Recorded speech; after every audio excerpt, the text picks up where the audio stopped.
నేను ప్రభుత్వాన్ని యాజమాన్యాల్ని డిమాండ్ చేస్తూ ఇంకొక మాట ఖచ్చితంగా మనందరం కూడా గమనించుకోవాలి. ఇన్ని రోజులంటే నారాయణ చైతన్య స్కూళ్ళు ఉన్నాయి, కృష్ణవేణి స్కూల్ ఉంది, ఇంకేవో 10-15 పేర్లు ఉన్నాయి, అన్ని ప్రైవేట్ పాఠశాలలు ఉన్నాయని బాధపడ్డాం. ఇప్పుడు కొత్త ట్రెండ్ ఏమవుతుందంటే మొత్తం నార్త్ ఇండియా స్కూల్స్ వస్తున్నాయి ఇక్కడికి. అలెను, ఎక్సలెన్స్, రెజనెన్స్, ఫిజిక్స్ వాళ్ళ వీళ్ళందరూ నార్త్ ఇండియన్ స్కూల్స్. వీళ్ళు రావడం వల్ల నష్టం ఏం జరుగుతుంది? North Indian intermediate colleges schools వాళ్ళు తీసుకొని వస్తున్నారు ఇక్కడికి. నష్టం ఏం జరుగుతుందంటే టోటల్ ఫ్యాకల్టీ వాళ్ళు ఓన్లీ నార్త్ ఇండియన్స్కే జాబ్స్ ఇస్తున్నారు. రిసెప్షనిస్ట్ దగ్గర నుంచి బాత్రూమ్స్ క్లీన్ చేసే వరకు కూడా వాళ్ళు ఓన్లీ నార్త్ ఇండియన్స్కి అవకాశాలు ఇస్తున్నారు. మరి మన తెలంగాణ లెక్చరర్స్ ఎటు పోవాలి, తెలంగాణ టీచర్స్ ఎటు పోవాలి, తెలంగాణ వాళ్ళకు ఉద్యోగాలు కావాలన్నా వద్దా? ఈ విషయంలో ప్రభుత్వం ఏమైనా స్టాండ్ తీసుకుంటుందా, తీసుకోదా? ఒకవేళ అందులో ఉద్యోగాలు మన వాళ్ళకి ఇవ్వకపోతే వాళ్ళకి పర్మిషన్ ఇవ్వకండి. మీరు ఎందుకు ఇస్తున్నారు పర్మిషన్? ఈ ఇయర్ పర్మిషన్స్ ఒకసారి లిస్ట్ మేము త్వరలో బయట పెడతాం. టోటల్ నార్త్ ఇండియన్ స్కూల్స్కే పర్మిషన్ ఇచ్చారు. తెలంగాణ వాళ్ళు ఎవరైనా అప్లై చేస్తే ఇస్తలేరు. ఇవ్వచ్చు కదా, తెలంగాణ ఉద్యమకారులకు ఇవ్వండి, తెలంగాణ యువకులకు ఇవ్వండి, వాళ్ళు పెట్టుకుంటారు. ఒకటో రెండో కాలేజీలు వాళ్ళు బతికిపోతారు కదా. ఎందుకు నార్త్ ఇండియన్ లాబీని మీరు ఎంకరేజ్ చేస్తున్నారని చెప్పి నేను ప్రభుత్వాన్ని డిమాండ్ చేస్తూ మళ్ళీ ఒకసారి నా డిమాండ్ని రిపీట్ చేస్తున్నా. అర్జెంటుగా ప్రభుత్వం అసెంబ్లీ సెషన్ పెట్టాలి, ఫీజు నియంత్రణ చట్టాన్ని పాస్ చేయాలి. జూన్ జూలైలో ఏదైతే పేరెంట్స్ని ప్రైవేట్ పాఠశాలలు ఫీజులు పెంచి కాల్చుకొని తినబోతా ఉన్నారో ఆ ప్రైవేట్ పాఠశాలల బారి నుండి ప్రభుత్వం పిల్లల యొక్క పేరెంట్స్ని రక్షించాలి. అన్ని ప్రైవేట్ పాఠశాలలు బాగలేవని నేను అంటలేను. చాలామంది ప్రైవేట్ పాఠశాలలు పిల్లల్ని కడుపులో పెట్టుకొని చూసుకునే వాళ్ళు ఉన్నారు, టీచర్స్ని బాగా చూసుకునే వాళ్ళు ఉన్నారు. కానీ ఎవరైతే అడ్డగోలుగా ఫీజులు పెంచుతున్నారో, ఎవరైతే కనీసం పేరెంట్స్ని లోపలికి కూడా రానియకుండా అపాయింట్మెంట్ కూడా ఇవ్వకుండా పురుగుల్ని చూసినట్టు చూస్తున్నారో అటువంటి పాఠశాల యాజమాన్యాలకు మాత్రం నేను చెప్తా ఉన్నా, 8-10% మీరు పెంచుకోండి.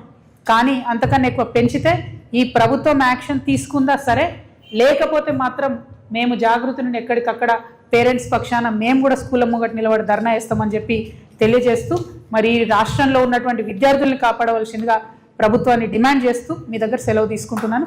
Thank you. జై తెలంగాణ, జై జాగృతి.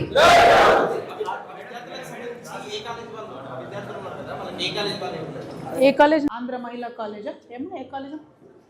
ఆంధ్ర మహిళ. Okay, thank you. అట్లా చాలా కాలేజెస్ ఉన్నాయి.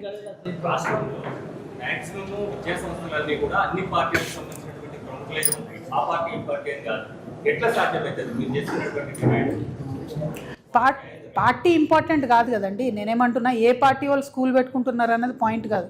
స్కూల్ ఎవరన్నా పెట్టుకోవచ్చు, ప్రభుత్వానికి ఒక స్టాండ్ ఉండాలి కదా. 7-10% మధ్యలో ఫీజు అనేది ఇన్ఫ్లేషన్ ప్రకారం పెంచుకోవడం అన్నది ఎవరమన్నా యాక్సెప్ట్ చేయొచ్చు. అన్ఫార్చునేట్లీ అట్లా మనకు జీతాలు పెరగవు ప్రైవేట్ సంస్థల్లో పనిచేసే ఉద్యోగులకు. అయినా సరే 7-10% పెంచుతున్నారంటే పిల్లల్ని బాగా చూసుకుంటారు కాబట్టి ఓకే అనుకోవచ్చు. కానీ 30% పెంచడం, 40% పెంచడం అన్యాయం. అది పిల్లలకు, పేరెంట్స్కి బర్డెన్ అవుతుంది. ఒకటి. 2, ఎవ్రీ మంత్ తీసుకోవాల్సిన ఫీజు ఒకటేసారి మీరు 60% కట్టమంటే ఎట్లా ఉంటుంది? డబ్బులు ఉండవు కదా, వెసులుబాటు కాదు కదా. సో మంత్లీ ఫీజు అనేటటువంటిది ఒక పద్ధతిగా పెట్టుకుంటే బాగుంటుందని చెప్పి నేను కోరుతా ఉన్నాను, డిమాండ్ చేస్తాను. అమ్మాయిని చూసి పెట్టుకొని ఫీజు కట్టలేదు.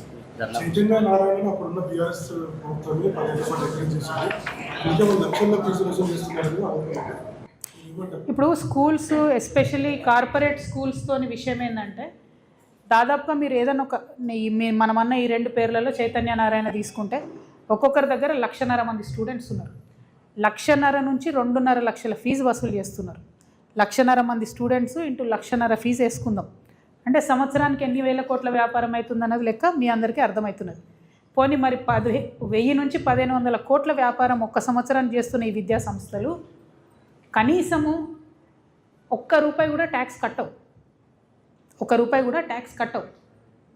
వాటికి రకరకాల కంపెనీలు పెట్టి వాటిలోకి మళ్ళిస్తూ ఉంటారు బిజినెస్ అంతా. దోబికి లోకల్ వాళ్ళకి అవకాశం ఇయ్యరు, ఫుడ్ వండటానికి లోకల్ వాళ్ళకి అవకాశం ఇయ్యరు, షూజు లోకల్లో ప్రొక్యూర్ చేయరు, డ్రెస్సులు లోకల్లో ప్రొక్యూర్ చేయరు. అంటే ఈ 1,500 కోట్ల వ్యాపారం ఒక్క సంవత్సరం చేసే ఈ విద్యా సంస్థలు కూడా ఏ ఒక్క తెలంగాణ బిడ్డకు కూడా కనీసం అవకాశం ఇయ్యరు.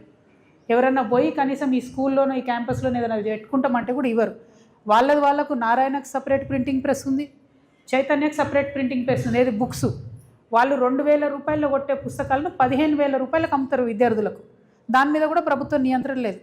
సరే, ఇవన్నీ ఒక రకం అనుకుంటే కనీసం ఫుడ్ మీద నియంత్రణ లేదు. హాస్టళ్లలో ఫుడ్ మీద ప్రభుత్వం యాజ్ అ పాలసీ చెక్ చేయాలి కదా, ప్రైవేట్ హాస్టల్ని ఆ ఫుడ్